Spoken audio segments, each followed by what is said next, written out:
Hi students, today we're going to learn about using proportions to solve ratio word problems. So consider the following ratio word problem. The ratio of parrots to macaws at a bird sanctuary was 3 to 5. So, and then, if there were 45 parrots, how many macaws were there? So in this type of a ratio problem, we can use a ratio box to help us solve it. And what we're going to do is we're going to set up both values for the ratio itself, and then we're going to set up actual count values. And the one that's missing we'll substitute a variable for, and then set up a proportion using those two. So let me just get my pencil here and size. Okay, so let's take a look then at parrots. We're going to read this again. The ratio of parrots to macaws was 3 to 5. So we're going to put that in our box here, 3 to 5. And then it says, if there were 45 parrots, how many macaws were there? So we're talking about the actual count now. And it's parrots, so we're going to put parrots here because this is the parrot box for the actual count. We need to ask ourselves, well, they've asked us, and we need to answer the question, how many macaws are there? So let's let M stand for the number of macaws. So what we need to do now at this point is we're going to set up a proportion. Now a proportion, if you remember, is two fractions that are equal. So if I have 1/2, and that's equal to 2/4, that's a proportion. So we're going to set up a proportion using the ratio figures. Now we have to be really careful when we do this because we have to, if we're doing a ratio and we're doing parrots to macaws, both sides need to be parrots on top, macaws on the bottom. We can't do parrots, macaws on the ratio and then flip it and do macaws and parrots. That will not get us the correct answer.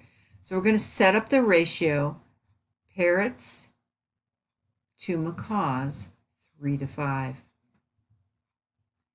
Now, in order to do our proportion, we're going to use the actual count for the other ratio. And that is going to be parrots, 45. And macaws, we don't know. That's the unknown. So we're going to have M. Now, if you remember, in order to solve a proportion, we just multiply the numerator of this times the denominator of the one on the other side. And that will give us 3M. And then we're going to multiply the denominator of the first one times the numerator of the second.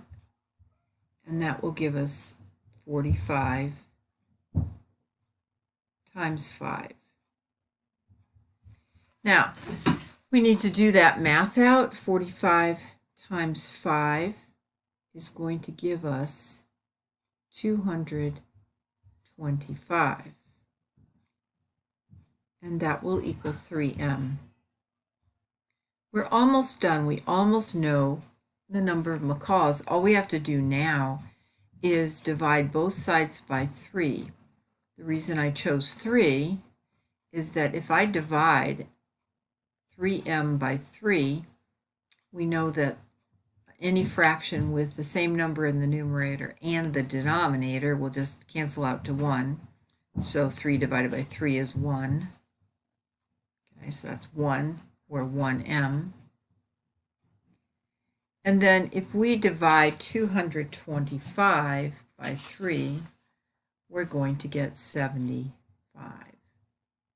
So now we have solved this particular proportion by using this ratio box, and this will help us in some other problems. Let's move on to another set of problems. Okay, we're going to take a look at another problem. In the auditorium, the ratio of boys to girls was 5-4. If there were 200 girls in the auditorium, how many boys were there?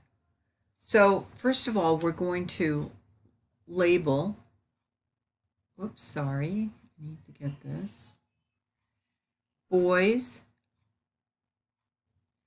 we're going to put that in our new top box, which will be our numerator, and then girls. And the ratio is 5, meaning 5 boys to every 4 girls. Now we have to be really careful where we put the next figure. We need to make sure we're putting the right row. It says there were 200 girls. So that's going to go in the girls row. So that's on the bottom here. So we're going to put it as soon as I find out where I am. Hold on.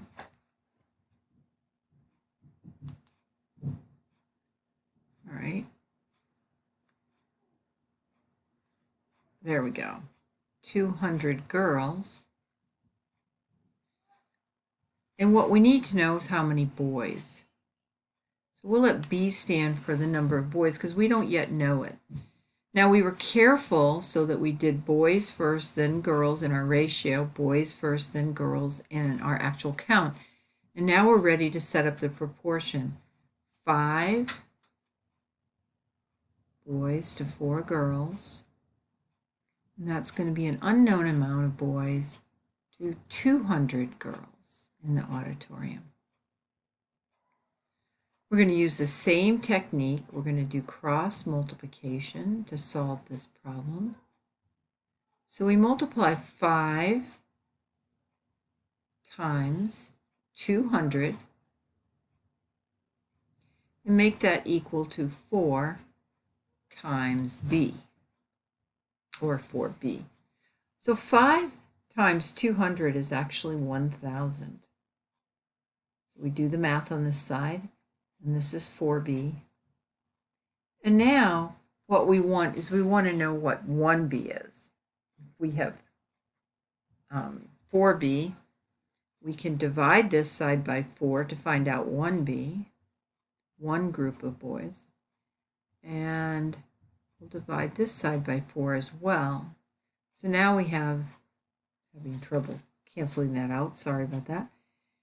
1,000 divided by 4 equals the number of boys, the group of boys that we have in the auditorium. So we can do long division here. 4 goes into 10 twice. And we subtract 8, bring down a 2, and now we're going to bring down that 0. 4 goes into 25 times. 5 times 4 is 20. We have a 0 here, but we still have another 0 to bring down. So we bring that other 0 down. Whenever you bring down a number, you're going to put some number up above that number you brought down. So it's going to be a 0 because 4 doesn't go into 0. And now we have the answer to our problem for every, in the auditorium, for every 200 girls that are in, well, there are 200 girls in there. There are 250 boys. Every 5 boys, there are 4 girls. And that ratio gives us 250 boys. So students, I want you to do the 4 problems of the practice set for lesson 53 on page 376, and the first 3 problems in the written practice on page 377. I will put that into your Google Classroom, and you can refer to it there. Thank you. See you tomorrow. Bye.